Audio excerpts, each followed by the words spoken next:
First, we will be doing least privilege. This is Aisha. She will help me demonstrate least privilege by using my key and our Associate Dean Elise Johnson's key to enter the main office door and Elise Johnson's office. As you can see here, Aisha is using Elise's key on the front office door to unlock it, and it worked. Now, here I am using my key on the same office door. Mine works too. That's because we both have equal privileges here. Now, we are at Elise's door. Here you can see that Elise's key works for this door. But as you can see here, my key does not. Here is an example of least privilege because I am not privileged enough or authorized to have a key to this room. Usability is the idea that an application should be functional and easy to use. Today we're going to be demonstrating usability with the Little Caesars app.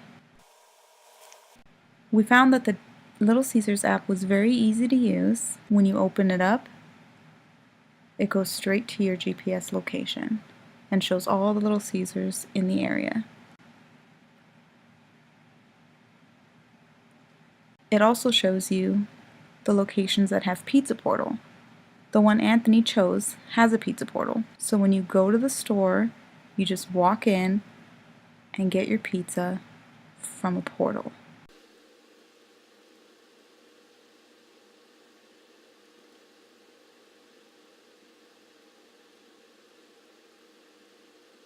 The menu is very easy and pretty straightforward.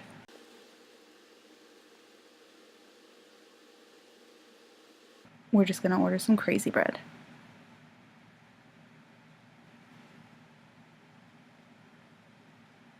After you have the items you want, the total at the bottom will show up with the checkout button. Since he's used this app before, it already has his credit card information stored.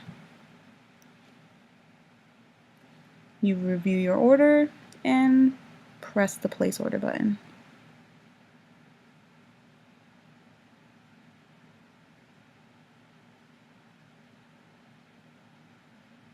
Once the order is placed, the app tells you how long it would take and what time the order should be ready. It also has directions on the Pizza Portal pickup, along with the code needed to get your pizza from the portal.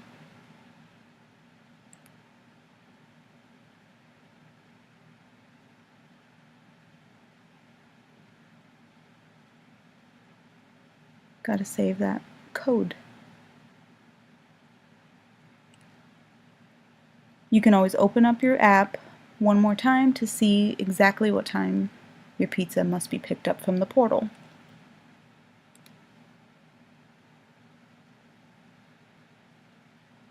They also send you a notification with the code and pickup time. And now Anthony's going to pick up his pizza, or crazy bread.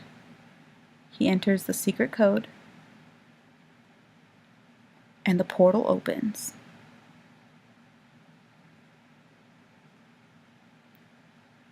And there's Anthony cheesing. Next, we'll demonstrate modularity. We're going to be using a USB to demonstrate this because the USB drive is very universal. You can put it into a laptop, computer, at your house, at school, anywhere you need to go. So here's a demonstration of why USBs are modular. Here's plugging it in to an at-home PC.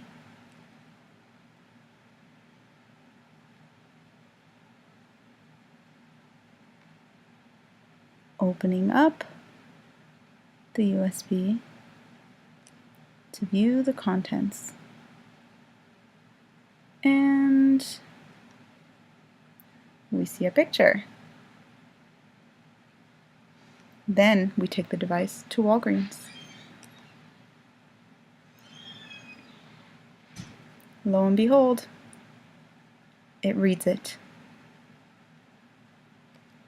And we find the same picture. And we're able to print it out in high quality. Next, we will be doing least astonishment with the Jimmy John's website.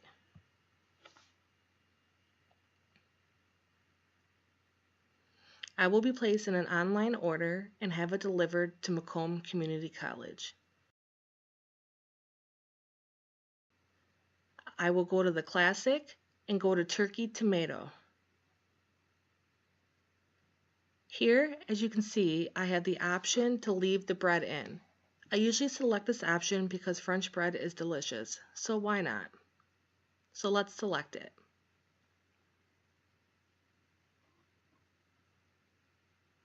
On this day, I just happened to be ordering 2 different sandwiches, one for me and one for my friend Aisha. She wanted the club tuna. She wanted the bread left in as well, and just as I was about to select the box, I noticed that by selecting it, it actually takes the bread out, not leave it in like she wanted. Now, had I not been paying attention to it, she would have been one very disappointed customer. But let's select it anyways and see what happens. As you can see here at the checkout, both boxes selected gave 2 different options, one for leaving the bread in and one for leaving the bread out. The goal was to be least astonishing. Way to go, Jimmy John's. You failed at that. Next, we're going to show you an example of complete mediation. Complete mediation will be demonstrated using the Meyer network and resources. All employees are required to sign into the system by first clicking the Internet Explorer icon. There we go. Then entering employee ID and password.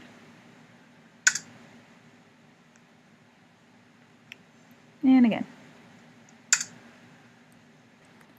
So you signed in once, and then a box was displayed and required signing into the domain.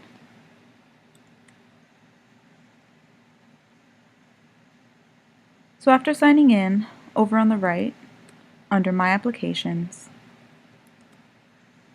there are a list of links that lead to various resources for each employee to do their specific job.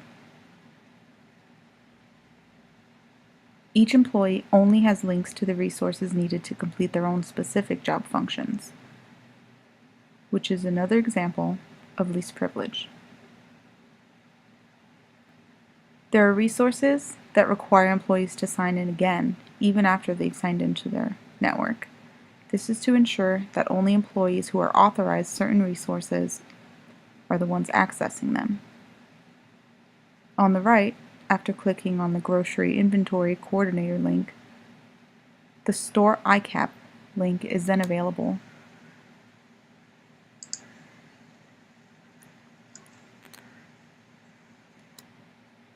The Store ICAP link is used to update balances of products for Meyer. Once clicking on the link, you'll notice that you need to sign in again. You need to enter your employee ID and password.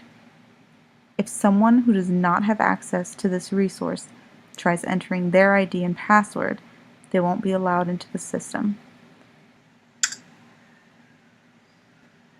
After logging into the Store ICAP service, you can update product balances accordingly.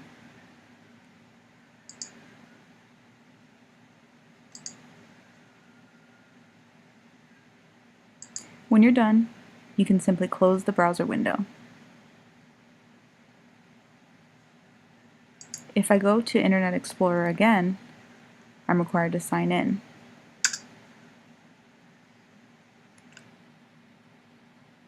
It signs into the store, but not into mine.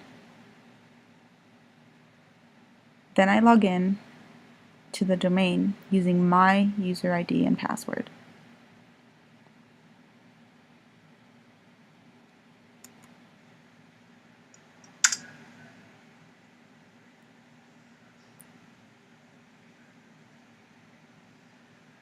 Let's go back to this and store ICAP.